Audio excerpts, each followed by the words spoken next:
Isipin mo ito sandali.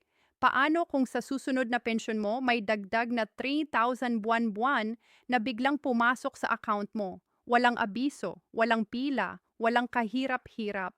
Pero ang totoo, hindi lahat ay makakatanggap at marami ang posibleng maiwan kung hindi nila alam ang buong detalye. Sa video na ito, bubuksan natin ang totoong nangyayari sa likod ng SSS at GIS pension updates sa Pilipinas. Kung sino ang talagang kasama, sino ang nanganganib na ma-exclude, at anong mga pagbabago ang paparating na direktang tatama sa bulsa ng bawat pensioner. Kaya huwag kang aalis dahil ang huling bahagi ang pinakaimportante at kadalasang hindi sinasabi sa balita. At kung ikaw o ang mahal mo sa buhay ay umaasa sa pensyon, siguraduhin mong nakasubscribe ka sa channel na ito dahil ito ay ginawa para sa inyo. Dito namin araw-araw ibinabahagi ang pinakabagong SSS at GIS pension payment updates, mga babalang dapat malaman at ang tunay na sitwasyon ng pension crisis sa Pilipinas para hindi kayo magulat, hindi kayo maiwan at laging handa sa anumang pagbabago. Confirm na. Kung ikaw ay isang SSS pensioner o may magulang, kamag-anak o mahal sa buhay na umaasa sa pensyon buwan-buwan, makinig ka ng mabuti dahil ang balitang ito ay maaaring magbago ng takbo ng inyong 2026. Simula Enero 2026, isang 3,000 buwan ang dagdag sa SSS pensyon ang inaasahang ipatutupad at sa unang tingin pa lang parang napakalaking ginhawa na agad. Pero ang mas mahalagang tanong ngayon ay sino talaga ang makakatanggap nito? Paano ito ibibigay?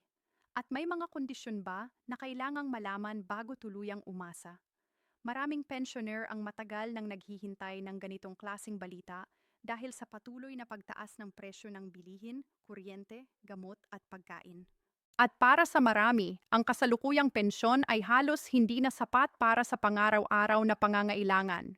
Kaya't nang lumabas ang kumpirmasyon tungkol sa 3,000 buwan ng taas, nagkaroon ng panibagong pag-asa ngunit kasabay din nito ang kalituhan, haka-haka at sari-saring impormasyon sa social media na kailangang linawin ng maayos.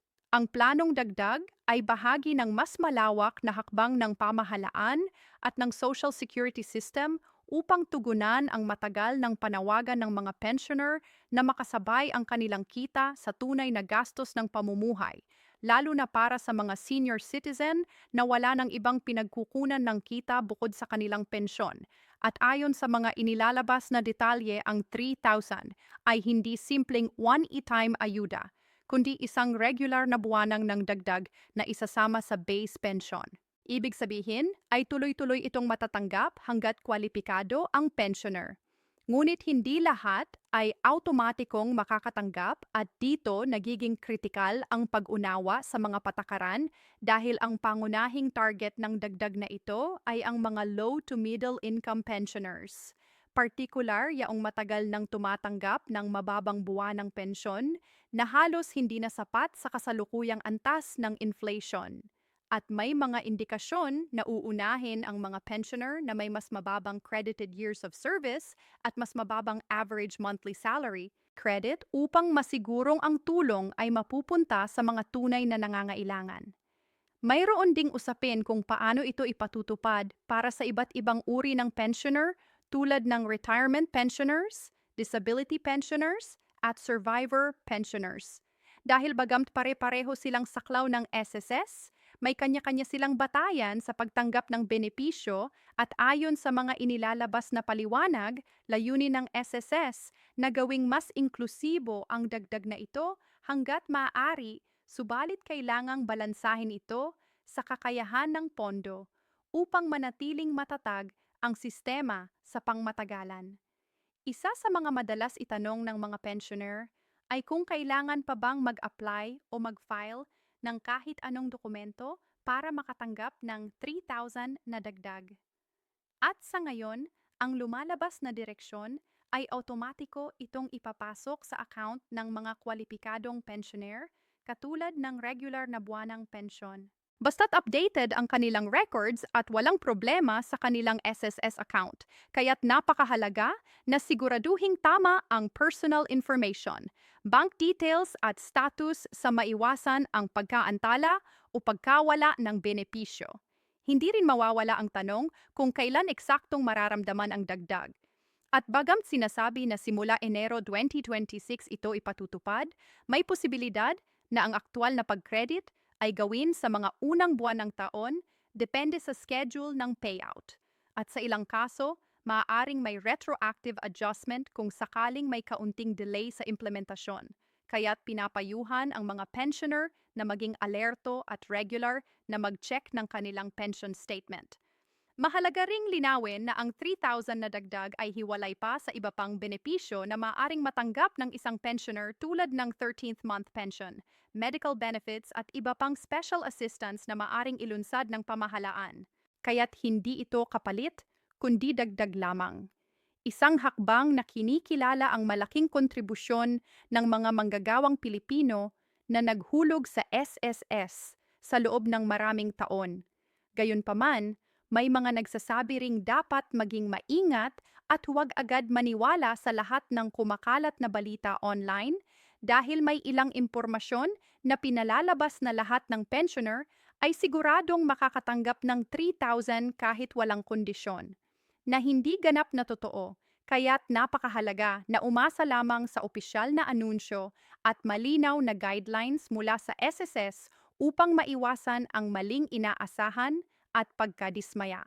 Para sa maraming pensioner, ang dagdag na 3 tuition ay hindi lamang usapin ng pera, kundi ng dignidad at pagkilala. Dahil sa loob ng maraming taon, ay ramdam nila na napag-iwanan na ang kanilang pensyon kumpara sa bilis ng pagtaas ng presyo ng bilihin.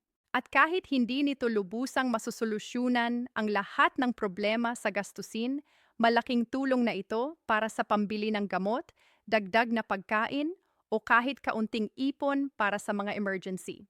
Sa usapin naman ng pondo ng SS, may mga pangamba na baka hindi ito kayanin sa pangmatagalan, ngunit iginit ng pamunuan na isinasaalang-alang ang actuarial studies at pangmatagalang sustainability ng sistema bago aprubahan ang ganitong klasing dagdag. At bahagi rin ito ng mas malawak na reforma upang masiguro na ang SSS ay patuloy na makapaglilingkod hindi lamang sa kasalukuyang pensioners, kundi pati na rin sa mga susunod na henerasyon. Kaya kung ikaw ay pensioner o may mahal sa buhay na pensioner, ngayon pa lang ay magandang ihanda ang sarili sa pamamagitan ng pag-update ng SS records, pag-monitor ng mga opisyal na anunsyo at pag-unawa sa mga detalye ng benepisyong ito. Dahil ang kaalaman ang susi upang masulit ang anumang tulong na ibinibigay ng sistema. At kung gusto mong manatiling updated sa mga susunod pang balita tungkol sa SSS pensyon, mga posibleng dagdag, schedule ng bayaran, at mahahalagang paalala na direktang nakakaapekto sa mga pensioner, huwag kalimutang mag-subscribe sa channel na ito dahil ang layunin namin ay ibahagi ang malinaw, totoo, at napapanahong impormasyon para sa inyo para hindi kayo mahuli, hindi kayo malito, at hindi kayo mapag-iwanan sa mga pagbabagong mahalaga sa inyong kinabukasan. 4.